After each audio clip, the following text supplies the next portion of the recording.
વડોદરા શહેરના નિઝામપુરા આંબેડકર ચોક ખાતે બે પરિવારો વચ્ચેના ઝઘડાનો સુખદ અંત આવ્યો છે.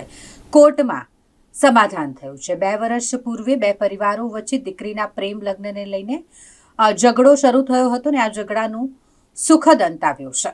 નિઝામપુરા આંબેડકર ચોક વિસ્તારમાં 2 વર્ષ પહેલા દીકરીના પ્રેમ લગ્નને લઈને ઝઘડો થયો, જે ઝઘડાનું કોર્ટમાં સુખદ સમાધાન આવ્યું છે. આ બનાવને લઈને પહેલા પોલીસ કેસ બન્યો હતો અને ત્યારથી જ આ મામલો કોર્ટમાં ચાલી રહ્યો હતો. આશરે 2 વર્ષ પૂર્વે એક દીકરીએ પોતાની પસંદગીના યુવક સાથે લગ્ન કર્યા, જેને કારણે બંને પરિવારો વચ્ચે ઉગ્ર બોલાચાલી થઈને આ બોલાચાલી એટલી હદે વધી ગઈ કે મામલો પોલીસ સ્ટેશન સુધી પહોંચી ગયો અને ત્યારબાદ તે કોર્ટમાં ગયો. આજે બંને પક્ષના પરિવારો કોર્ટમાં હાજર રહ્યા અને સમાધાનની તૈયારી દર્શાવી. દીકરીના પિતાએ માફી માંગી, સૌ પરિવાર વતી માફી માંગી અને આ મામલે સમાધાન કરવા માટેની વિનંતી કરી. બંને પરિવારોની સહેમતીથી કોર્ટમાં આ વિવાદનો સુખદ નિવેડો લાવવામાં આવ્યો. આ સમાધાને 2 વર્ષ જૂના પારિવારિક વિવાદનો અંત આણ્યો છે. અમારે રહેવાનું નિઝામપુરા છે. આજથી 2 વર્ષ પહેલાં મારી બહેને અન્ય કાસ્ટમાં લવ મેરેજ કર્યા હતા, તો એથી અમારા ફરિયાના છોકરાઓ સાથે થોડી બોલાચાલી થઈ ગઈ તો અમારો કેસ પોલીસમાંથી ગયો તો અમે લોકોની આમ ઉશ્કેરાથી આવીને અમે નરેશભાઈ મહેશભાઈનું ખોટું નામ લઈ લીધું. એ આજે અમને મન દુઃખ થાય છે કે આજે 2 વર્ષ પહેલાં એમને જાતે જ બંને પક્ષને અમને ત્યાંના છોકરાને અમને બંનેને બેસાડીને સમજાયા કે આ ખોટું થઈ રહ્યું છે, તમે સમાધાન અમે એટલે કીધું કે સમાધાનની વાત થઈ ગઈ અમારે, એટલે આજે એમના થ્રુ જ અમારું સમાધાન થાય છે. એટલે હા, જ્યારે કોર્ટમાં આવ્યા છે અમે.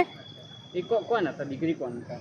મારી નાની બહેન હતી. અચ્છા, તો એ પણ માને છે સમાધાન થવું જોઈએ? એને અમે નથી બોલાવતા. ના, અને અમે નથી બોલાવવા બી નથી માંગતા, કેમ કે એને મેરેજ થઈ ગયું છે. હા, એને કોર્ટ મેરેજ કરી લીધા છે. એ ખુશી છે. હા, એ ખુશ છે. અને આજે નરેશભાઈ મહેશભાઈએ જ અમને કેસ સોલ્વ બંને પાર્ટીને સમજાવીને અમારું કેસ સોલ્વ નિરાધન લાયા છે, તો એમનું ખૂબ ખૂબ આભાર છે કે આજે 2 વર્ષ પછી અમારા બંને પક્ષને સામાસામી વાત કરાવી અને એમના થ્રુ જ આજે અમારો કેસ સોલ્વ થાય છે. એટલે અમને બહુ દુઃખ થાય છે કે અમે ખોટી રીતે ફરિયાના છોકરાઓને અને નરેશ મહેશભાઈને અમે ખોટી રીતે બદનામ કર્યા. એના પક્ષે અમે બહુ મન દુઃખ થાય છે. હા, એટલે એકબીજાની ચડાથી ને કે આવું કરો, અમને એટલું બધું આમ ખબર પડતી નહીં. એકબીજા પહેલાં કે આ કરો એ રીતે અમારાથી ભૂલ થઈ ગઈ છે. તો હવે કોર્ટમાં આવ્યા છો, સમાધાન કરશો તમે? હા, હવે સમાધાન કરીશું અમે. આજે 2 વર્ષ પહેલાં એમના આજે કેટલા 2 વર્ષ થઈ ગયા, 2 વર્ષથી જ અમે આ કેસમાં હતા. આજે એમના કહેવાથી એમનો ખૂબ ખૂબ આભાર કે અમારો કેસનો નિરાકરણ આજે છે અમારો. કોર્ટમાંથી શું કીધું છે? કોર્ટમાંથી એમને કહી દીધું છે કે સમાધાન એવું બંને પક્ષ તમે રાજી છો તો પછી એમને જ કરાવડાવ્યું. આ નિર્ણયથી તમે કેટલા ખુશ છો? અમે બહુ જ ખુશ છે, બહુ જ. 2 પરિવારો સાથે? હા, અમે 2 પરિવાર સાથે હળી મળીને રહીશું. અમારા ફરિયાના છોકરાઓ અમારા ભાઈ જેવા જ છે અને થઈ ગયું હવે ગુસ્સાના મારે એકબીજાને હામી. નરેશભાઈ મહેશભાઈએ તો અમારા આગળ બહુ જ સરસ કાજ કર્યા. મારી બેનના મેરેજોમાં બી અમને મદદ કરી હતી, પણ આ કેવું બેને આવું કર્યું ને એટલે અમને થોડું ખબર જ ના રહ્યું કે શું કરીએ એવું. અત્યારે આ સમાધાનથી ખુશ છો? હા, સમાધાનથી ખૂબ જ ખુશ છે અમે.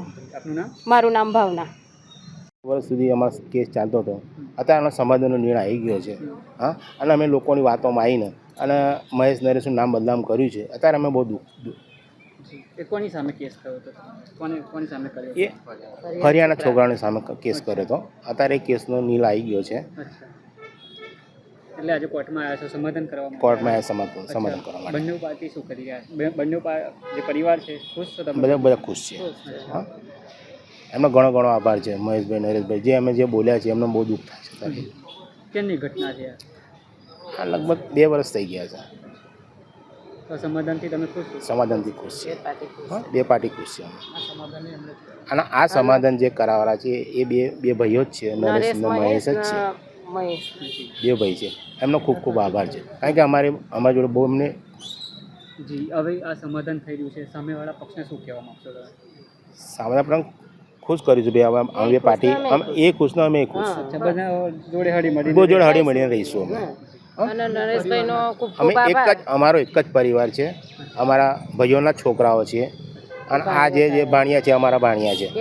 આ તો લોકોના અંદર આવીને અમે ઉશ્કાથી આવીને આ લોકોનું નામ અમે બદલામ એ લોકો એમને કીધું એટલે અમે પુરુષોમાં બોલી ઉઠ્યા છે. એ માતા અમે માફી માંગીએ છીએ. તમારથી ભૂલ થઈ ગઈ અમારી. બરાબર. નામ અરુણભાઈ નાનુભાઈ સોલંકી.